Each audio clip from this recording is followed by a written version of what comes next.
Hello guys, welcome to my YouTube video. Today we are going to solve the problem of the day by GFG and today's problem name is NCR. So in this question we have to calculate the value of NCR. Here C represent the combination and we have if the value since the answer can be very large so we have to take the modulo of our answer. So इस question को solve करने के लिए हमें NCR value find करनी है and this is really very important concept क्योंकि हमें एनसीआर की वैल्यू काफी बार जो मॉड्यूलो अर्थमेटिक्स है उससे रिलेटेड क्वेश्चन में यूज होता है या प्रोबेबिलिटी रिलेटेड क्वेश्चन जो होता है मैथमेटिक्स ओरिएंटेड। तो उन सबको सॉल्व करने के लिए एनसीआर को हमें फाइंड करना आना चाहिए। सो इस वीडियो में मैं आपको 4 अप्रोचेस बताऊंगा to solve how can we actually find the value of NCR. तो फर्स्ट अप्रोच होगी वो होगी थ्रू रिकर्जन जिसकी time and space complexity N into R और एन इंटू आर होगी। सेकेंड मेथड होगा we'll convert it into the tabulation। तो इसकी भी टाइम कॉम्प्लेक्सिटी सेम रहेगी but this is done using recursion so and this is done using tabulation. उसके बाद हम सोल्व करेंगे इस प्रॉब्लम को विद अ ऑप्टिमाइज्ड स्पेस। इसमें भी हमारे पास टेबुलेशन डीपी टेबुलेशन ये बोल सकते हैं डीपी ही यूज होगी but this time will try to reduce the space so this is the optimised DP. And last में हम यूज करेंगे the one which is actually the most suitable method और हमें इसी को यूज करना चाहिए जिसकी time complexity big of N होगी और जो स्पेस कॉम्प्लेक्सिटी वो ऑलमोस्ट लॉग ऑफ मोड होती है that is nothing but something constant. तो ये ऑलमोस्ट कांस्टेंट ही रहेगी इसकी वैल्यू। सो जो कांस्टेंट स्पेस में सोल्व करेंगे एंड ये अपने पास बेस्ट मेथड है यही हमें यूज करना होता है जब हमारे पास कॉन्स्टेंट्स बहुत लार्ज होते हैं। तो will be discussing all the four methods one by one. So now let's look at the approach one. So guys, let's discuss the first approach. So first method में जो हम करेंगे इस NCR की वैल्यू जो फाइंड करेंगे we will find it using recursion plus dynamic programming. So first of all हमें एक चीज जाननी पड़ेगी in order to use the dynamic programming and recursion। जो NCR जो होता है वो इक्वल होता है n minus one C R plus n minus one C R minus one के। जब आप इसको कैलकुलेट करोगे so it will comes equals to NCR। So since हमें एक रिलेशन मिल चुका है NCR का with a smaller problem, so we can do it using a using a recursion and dynamic programming। ठीक है। So हुआ क्या, लेट्स एक फंक्शन है मेरे पास जो पैरामीटर में लेता है n and r और रिटर्न करता है NCR। So it is nothing but f of n minus r plus f of n minus one comma r minus one, right. So मैं सेम फंक्शन को अगर आप यहाँ पे कोड में देखें कोड लगा रहा हूँ यहाँ पे। So this is the statement जहाँ पे मैं NCR की वैल्यू फाइंड कर रहा हूँ just making a call to the same function NCR for the parameter n minus one comma r and n minus one comma r minus one. और जो ये रिजल्टेंट वैल्यू आएगी उसको मैं मोड ले रहा हूँ mode because it is given in the question. तो ऐसे करके तो मुझे NCR की वैल्यू डिटरमाइन कर सकता हूँ और उसके बाद मैं आंसर की वैल्यू को रिटर्न कर रहा हूँ इस फंक्शन से। इसमें दो बेस केसेस है।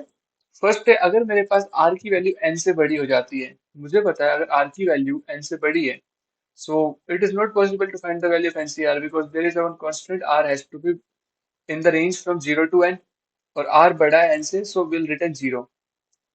उसके बाद अगर r 0 है या n 1 है so we will return 1। हमें पता है अगर किसी की भी वैल्यू n से 0 हमेशा 1 होता है एंड 1 से 0 भी या 1 से r भी हमेशा 1 ही होता है, राइट।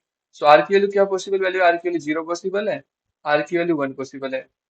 सो राइट इस केस में हमें 1 मिल रही है। So in both the cases, if my r is 0 और my n is equals to 1, I will return 1।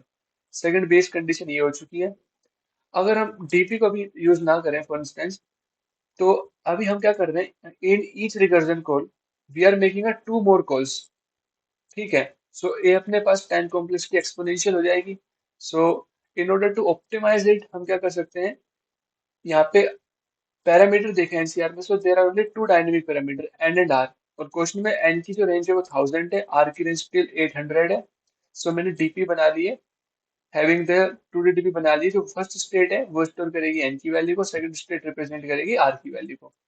और मैंने जो सॉल्यूशन का जो कंस्ट्रक्टर था वो डिक्लेयर किया है जिसमें मैंने इनिशियलाइज कर दिया है डीपी को -1 से।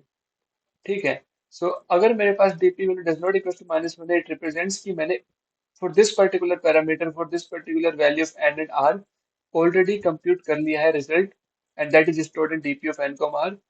सो मैं डायरेक्टली वहां से रिटर्न कर दूंगा।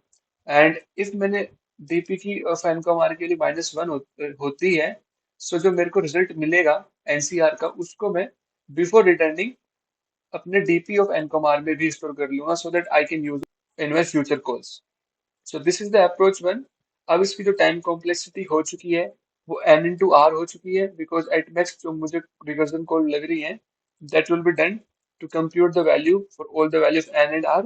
सो टाइम अब जो हो चुका है वो n इंटू आर हो चुका है, और जो स्पेस है मैंने यहाँ पे एक डिक्लेयर किया है टू द डीपी एरे, सो उसका जो साइज होगा वो भी n इंटू आर है। सो this is my first approach जिसमें मैंने n इंटू आर टाइम में और n इंटू आर स्पेस में थ्रू रिकर्जन प्लस मेमोराइजेशन इस प्रॉब्लम एनसीआर की वैल्यू को कैलकुलेट किया है। Okay, now let's calculate the value of NCR using a second approach, that is tabulation plus DP, जो हमने recursion function के through किया था, जो रिकर्सिवली किया था। Now we are going to do the same thing using tabulation. So इस case में क्या क्या है? So there is a one base case जो कि बहुत ही वैलिड है। अगर r की वैल्यू n से बड़ी है, so we can straight away return 0 because it is an invalid case. उसके बाद क्या करते हैं, हमने डी टू डी पे डिक्लेयर किया है the size n plus one into r plus one, जहाँ पे मेरे को DP of i comma j क्या रिप्रेजेंट करेगा, like the same as the last case. DP of i comma j represent करता है, या ये स्टोर करेगा मेरे पास result for the i C j, इसकी वैल्यू को मेरे पास DP of i comma j store कर रहा है। सो मैं क्या करूंगा, हर एक वैल्यू को, और मुझे रिलेशन भी पता है जो लास्ट केस में आया था कि जो f of n comma r है वो f of n minus one comma r है, f of n minus one comma r minus one है। सेम चीज यहाँ पे जो DP of i comma j आएगी that will be equals to DP of i minus one comma j plus DP of i minus one comma j minus one होगी, right. So अब same जो हमने हमने रिलेशन बिल्ड किया है DP of i comma जे का DP of i minus one के साथ, सेम चीज को हम यहाँ पे यूज कर रहे हैं। सो फर्स्ट बेस केस है, अगर मेरे पास डीपी ऑफ जीरो कॉमा मैंने जीरो इंसर्ट किया है for the first row.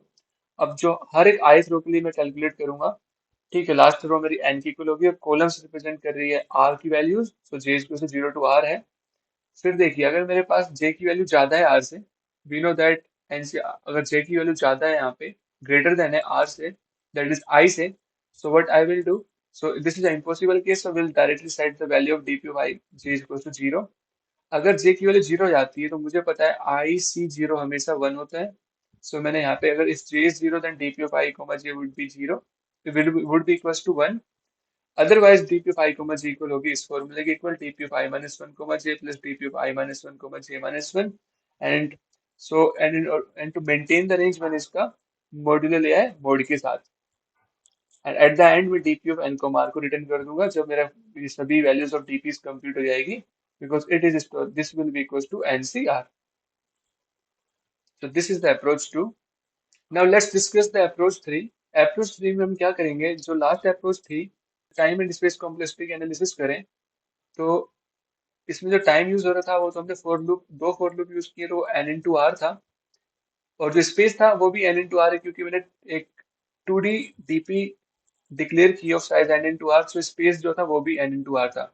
But if you look at it, अगर हम DP of i comma j को चेक करें, सो देख रहे हो ith रो जो हम फिल कर रहे थे जब हम, सो ये सिर्फ हमारे पास i माइनस वन रो में जो स्टेट्स थी उस पर ही डिपेंडेंट था। आई माइनस वन होगी जे माइनस वन कॉलम पे और जे कॉलम पे। सो जो अपने पास आई माइनस टू एथ से लेकर जीरो कॉलम थी उस पे कोई डिपेंडेंट ही नहीं था। लेट्स से मैं आपको एग्जांपल के थ्रू समझाऊं, हम डीपी ऑफ 5,3 फाइंड कर रहे थे, सो this will be nothing but DP of 4,3 plus DP of 4,2 इसकी इक्वल होता है। तो आप समझ रहे हो डीपी जो थर्ड रो थी, जो डीपी ऑफ 3 वाली रो थी फॉर एनी एक्स वैल्यू, और डीपी ऑफ 2 और टिल डीपी ऑफ 0, जो वो फर्स्ट फोर रोज थी वो कोई यूज की ही नहीं है, they are of no use. So why I am keeping the record of all these things, क्या मेरे को सिंगल रो से जो प्रीवियस रो थी, like for fifth the previous row was fourth row, for sixth the previous row will be fifth row, so जो just previous रो है अगर मुझे वो भी पता हो सिर्फ, तो उससे भी मैं अपना जो टास्क है ये वाला टास्क परफॉर्म कर सकता हूँ, एंड एक्स्ट्रा स्पेस की जरूरत नहीं है। सो सेम चीज मैं यहाँ पे कर रहा हूँ। Instead of keeping a record of all the rows I will just keep a record of my just previous row. If I am calculating the value for ith row then I will be having i minus 1th row with me. जब मैं i plus 1th रो को calculate करूंगा तो सिर्फ मैं ith रो की values को store करके रखूंगा, ना कि मैं सभी रोज को स्टोर करके रखूंगा। तो वहां से मेरे पास ऑप्टिमाइज डीपी का अप्रोच आता है। सो इनिशियली जो डीपी, जो बेस कंडीशन थी यहाँ पे डीपी 0,0, उसको मेरे को 1 करना था यहाँ पे। सेम मैंने यहाँ पे किया है कि जो फर्स्ट कॉलम थी, जीरो कॉलम थी, उसमें मैंने 1 स्टोर कर लिया है। अब मैं आई जो फर्स्ट रो है उसको फिल करना स्टार्ट करूंगा टिल मैं nth रो तक। एंड देखिए तो मैं यहाँ पे टेम्पररी डीपी बनाऊंगा। ये मेरे को करंट ith रो की जो वैल्यूज होंगी उसको स्टोर करेगा। लाइक टेम्पररी डीपी ऑफ आई क्या रिप्रेजेंट करता है, ऑफ जे क्या रिप्रेजेंट करता है, sorry it's a j. So it is nothing, it is representing i C j. ठीक है। सो ये आपको याद रखना है कि but it's temporary DP of j is representing. और जो अभी प्रीवियसली जो DP of i, DP of j में क्या स्टोर्ड है, डीपी ऑफ जे में स्टोर्ड है जो प्रीवियस रो थी, जस्ट प्रीवियस रो जो आई माइनस वन रो थी, उसकी जे वैल्यू पे क्या वैल्यू थी, that is the DP of j is representing. Right. So the same function था अपने पास यहाँ पे डीपी ऑफ आई कोमा जे, वो अब चेंज होके क्या हो जाएगा, टेम्पररी डीपी ऑफ जे अगर मुझे फाइंड करनी होगी, so this will be nothing but DP of j, क्योंकि i minus 1 सी जे होता है, that is the DP of j is representing, and DP of j minus one that is i minus 1 C j minus one. तो इसकी जो value होगी वो मैं temporary DP of j में store करूंगा। वही base condition as it is रहेंगी। अगर जे ग्रेटर देन है आई से, it means it is not a valid case, क्योंकि हमारे हमारे पास r should be less than और इक्वल्स टू एन होना चाहिए था एनसीआर की वैल्यू फाइंड करने के लिए। So will put zero. If J zero है तो हमें वन रिटर्न, वन पुट करना होता है, we know that will store the one. Otherwise my DP, t DP of j will be nothing, will be equals to dp of j minus 1 plus dp of j, and to maintain the range I have taken a mode of it. At last जब मैंने ith रो के लिए values compute कर दी है, and now इस iteration के बाद मैं i plus 1th रो के लिए वैल्यूज कंप्यूट करूंगा, तो उस केस में ith row will become my previous row, right. So previous row की जो वैल्यू जो टीडीपी में स्टोर थी अभी, उसको मैं before moving to the next row पहले मैं डीपी में स्टोर करा लूंगा। ठीक है। So that for when I will move to the i is equal to i plus one, t DP will keep record of all the values of my i row. At the end में क्या करूंगा, जब सभी iterations complete हो जाएंगी, जब उस वक्त मेरे पास जो डीपी ऑफ आर होगा, that will B storing deep NCR value. So by using this particular code, we can able to optimize our space, and we are also able to calculate the value of NCR. So इस case में अगर हम time and space complexity का analysis करें, तो जो हमारे पास यहाँ पे 1D DP यूज्ड है, सो स्पेस जो यूज है that is just big of r, right. And जो टाइम यूज है that is nothing but big of n into r, क्योंकि अभी भी हम दो फॉर लूप्स यूज कर रहे हैं। Okay, now let's look at the approach 4. And this approach is, in this approach, we will be using arithmetic modulo concepts. So before moving to this particular approach, मैं आपको बता दूं, to solve the question that is given to us, even the approach 3 is more than enough. क्योंकि जो इसकी time and space complexity given है, they are same as the expected time and complexity given in the question. But if let's say हमारे पास जो question जो n है उसकी range given थी 1 to 1000, एंड जो r है उसकी रेंज गिवन थी 1 to 800। बट लेट्स से अगर हमारे पास n की रेंज 10 टू द पावर 5 हो जाती है एंड r की रेंज भी 10 टू द पावर 5 हो जाती है, so in time complexity n cross r में हम सोल्व करेंगे for this constraint, so we will get TLE, right. So हमें फर्दर ऑप्टिमाइज्ड अप्रोच चाहिए होगी, and in most of the hard question the constant that will be given to us will be this much only. So now let's look at the approach for कि हम arithmetic modulo से कैसे NCR की value compute कर सकते हैं। But before moving on to this मैं आपको कुछ चीजें एक्सप्लेन करना चाहूंगा।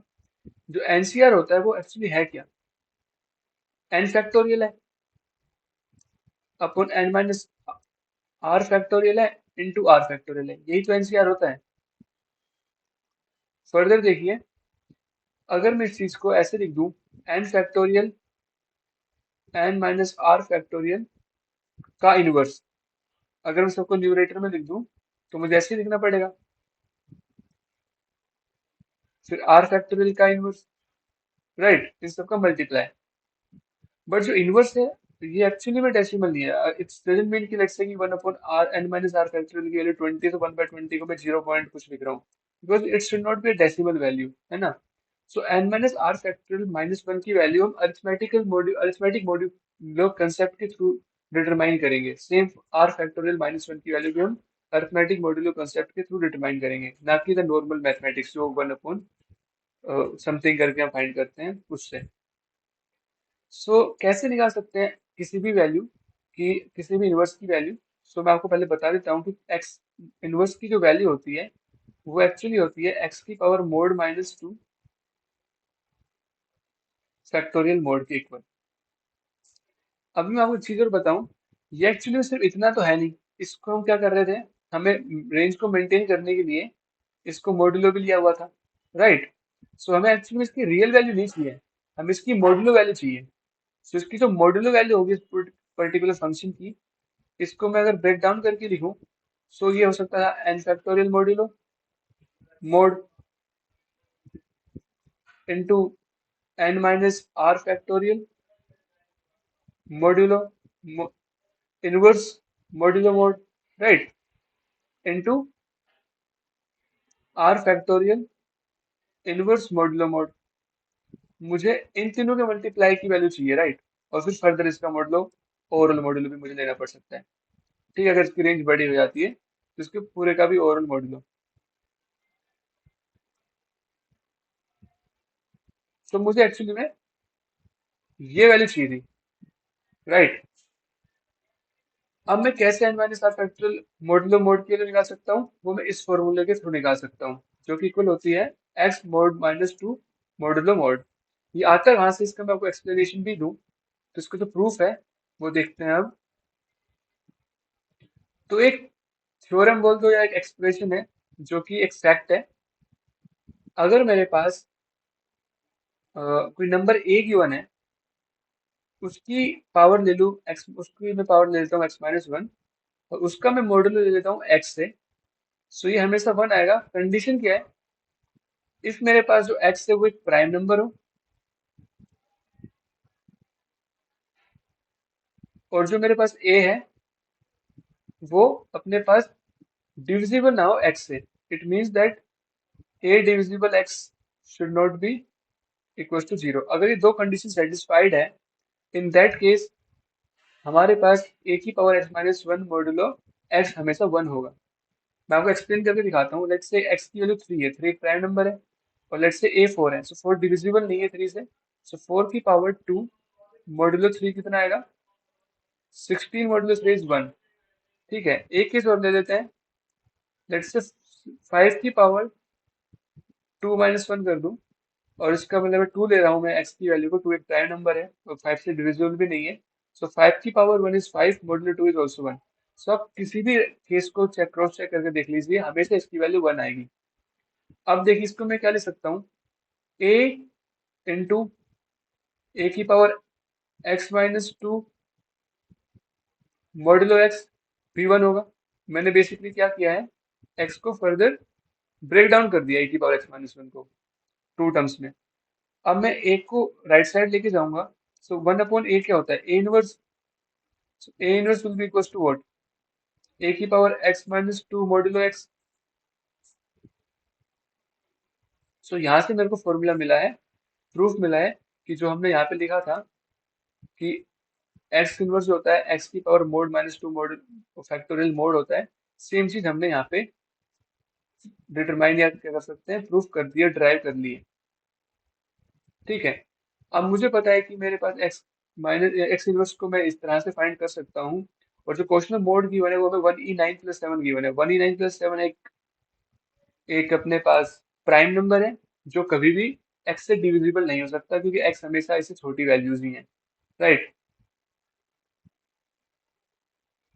अब मुझे इनवर्स फाइंड करने का तरीका भी मिल चुका है, जो कि एक्स की पावर मोड माइनस टू है, और फॉर्मूला भी मिल चुका है कि मैं फाइंड कैसे करूंगा।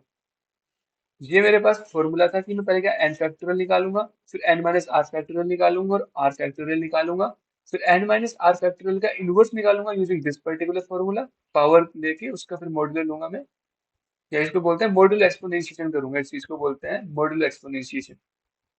ठीक है, उसके बाद आर फैक्टोरियल का भी मॉड्यूलर एक्सपोनेंशिएशन करूंगा, तीनों को मल्टीप्लाई करके उसका मोड लूंगा। So that's how I will get the value of NCR. अब देख लेते हैं कोड में कैसे किया है इस चीज को। फैक्टोरियल निकालने के लिए कुछ भी नहीं होता, फैक्टोरियल हमें पता है, factorial of n is nothing one to n, one into two into three till n. So simple एक फॉर लूप लिखा है, फैक्टोरियल की वैल्यू को मैंने फाइंड किया है। फैक्टोरियल की वैल्यू को फाइंड कर लिया। सेम पावर निकालने के लिए क्या है, मुझे यहाँ पे देख रहे हो, जब मैं एक्स इनवर्स फाइंड कर रहा था तो मुझे एक्स की पावर मोड माइनस टू चाहिए थी, उसके बाद उसका मॉडुलो भी चाहिए था। सो मुझे पता है ए की पावर एक्स निकाल रहा हूँ मैं, अगर एक्स जीरो होता है तो ए की पावर जीरो हमेशा वन होता है, या ए वन हो तो वन की पावर एक्स भी हमेशा वन होता है। सो ये तो होगी बेस कंडीशन। पावर ऑफ ए की पावर एक्स मुझे चाहिए थी। ठीक है, अगर मैं इससे रिकर्सिवली कॉल कर दूं power of x by two, तो मुझे पता है एक्स बाई टू इसकी फ्लोर वैल्यू देगा। ठीक है, लेट्स से एक्स की वैल्यू मेरे पास 8 थी, तो ए की पावर 8 से जब मैं इस फंक्शन को कॉल कर रहा हूँ और जो आंसर में वैल्यू रिटर्न करेगा, ये क्या रिटर्न करेगा, ए की पावर 4 रिटर्न करेगा, क्योंकि 8 बाई टू इज 4। फिर मैं आंसर को आंसर से मल्टीप्लाई फर्दर कर रहा हूँ। सो ए की पावर, आंसर की वैल्यू ए की पावर 4 थी, उसको मैंने फिर से ए की पावर 4 से मल्टीप्लाई कर दिया, तो आई गेट ए की पावर 8, जो कि मेरे पास रियल एक्स की वैल्यू थी। बट लेट्स से ए की पावर 9 मुझे डिटरमाइन करनी होती, तो स्टिल मेरे पास 9 बाई टू 4 ही होता है। सो आंसर में यहाँ पे ए की पावर 4 स्टोर्ड होती, उसको जो मैं मल्टीप्लाई कर दूंगा फर्दर, सो ए की पावर 4 इंटू ए की पावर 4, ए की पावर 8 हो जाएगा यहाँ तक। ठीक है आंसर में। अब बट यहाँ पे केस किया कि जो मेरा एक्स था वो 9 था, वो एक ओड नंबर था। अगर एक्स मेरा ओड नंबर है, सो मुझे वन मोर टाइम्स ए से मल्टीप्लाई करना पड़ेगा if my x is odd. So उसके थ्रू मेरे को ए की पावर एक्स की वैल्यू फाइंड हो जाएगी, और उसको मैं रिटर्न कर दूंगा through my power. So the power function is returning a की पावर एक्स। और ये अपने पास देख रहे हो, हर बार x की वैल्यू हाफ होती जा रही है, so it is just taking log of x time to determine the value of a की पावर x। ठीक है, तो पावर फंक्शन हो चुका है। मेरा जो एनसीआर मेन फंक्शन तो यहाँ पे सेम फंक्शन को मैं यूज कर रहा हूँ। फैक्टोरियल ऑफ n निकाल लिया, उसको मैंने एफ एन वेरिएबल में स्टोर कर दिया। फैक्टोरियल ऑफ r निकाल लिया, जो एफ ऑफ आर में स्टोर किया है। Factorial of n minus r निकाल लिया, जिसको मैंने f n underscore r में स्टोर कर लिया है। आंसर क्या था, f n into power of f r की पावर, जो आर फैक्टोरियल की पावर थी वो mod minus two, into power of n minus r factorial की पावर मोड माइनस टू। ठीक है, इन तीनों का जो मल्टीप्लीकेशन था उसका मोड लेके मैंने रिटर्न कर दिया ऐसा answer. So this is the most optimized method to calculate the value of nCr. यहाँ पे अगर आप चेक करें, सो फैक्टोरियल की वैल्यू निकालने में हमें बिग ऑफ एन टाइम लग रहा होगा। So big of three n time लग गया फॉर दीज थ्री इंस्ट्रक्शंस। फिर मल्टीप्लाई कर रहे हैं, सो हम यहाँ पे दो बार कोड लगा रहे हैं किसको, पावर फंक्शन को। Power function log of x time लेता है to determine the power, so it will be big of two times of log of mod mod. ठीक है, और जो log ऑफ मोड जो होता है ये ऑलमोस्ट कांस्टेंट है, सो बिग ऑफ वन के इक्वल हो जाएगा ये। सो ओवरऑल टाइम कॉम्प्लेक्सिटी जो आएगी वो बिग ऑफ एन ही आ रही है। स्पेस की बात करूं, सो वैसे तो कोई स्पेस यूज नहीं हुआ है, बट ऑक्सिलरी स्पेस हो रहा है क्योंकि रिकर्सिवली कॉल लग रही है बार बार पावर फंक्शन को। सो जो ऑक्सिलरी स्पेस यूज है वो भी log ऑफ एक्स के बराबर ही है, और एक्स मेरे पास मोड है, सो log ऑफ मोड के बराबर ऑक्सिलरी स्पेस यूज हो रहा होगा। And since it is almost equal to constant, तो मेरे पास जो स्पेस यूज है वो भी बिग ऑफ वन ही है। So thank you guys for watching this particular video. इसमें हमने जितने भी पॉसिबल मेथड्स थे to calculate the value of nCr वो हमने कवर किए हैं। होप आपको वीडियो अच्छी लगी हो, आपकी वीडियो हेल्पफुल लगी हो। अगर आपको इस वीडियो से कुछ भी सीखने को मिला हो, then please subscribe to my YouTube channel, like this video, and if you have any query or doubt, then please write it down in the comment section. Thank you guys for watching this video.